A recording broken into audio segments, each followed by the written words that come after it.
Jajaran Polres Kudus mengamankan 5 orang yang tengah bermain judi di Kecamatan Undaan, Kabupaten Kudus, Jawa Tengah, Minggu, 20 Juli 2025, dini hari.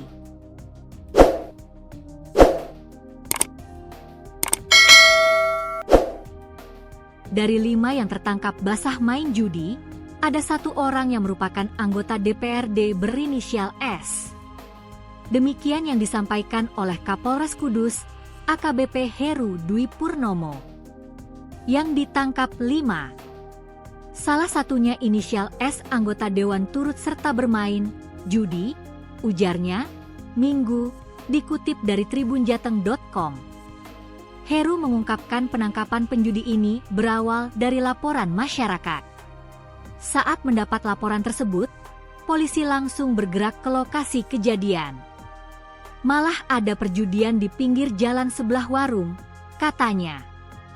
Terjadi tindak pidana perjudian yang dianggap meresahkan masyarakat karena wilayah Kudus atau wilayah religi atau wilayah santri, imbuhnya. Selain mengamankan 5 orang, petugas kepolisian juga mengamankan sejumlah uang sekitar 1 juta rupiah. Anggota DPRD berinisial S tersebut sempat menipu polisi dengan mengaku sebagai kuli gabah saat diamankan. Namun, akhirnya identitasnya terbongkar juga. Heru mengatakan kini 5 orang tersebut ditetapkan jadi tersangka.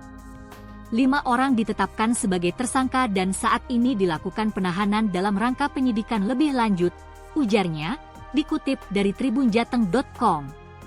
Ia menceritakan, daerah yang digerebek polisi tersebut sering digunakan sebagai tempat judi.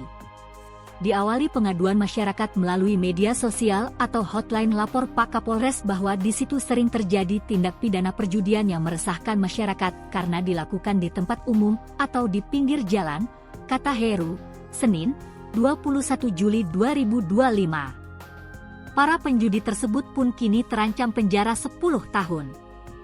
Pasal yang disangkakan 303 subsider 303 bis ancaman hukumannya maksimal 10 tahun penjara, pungkasnya.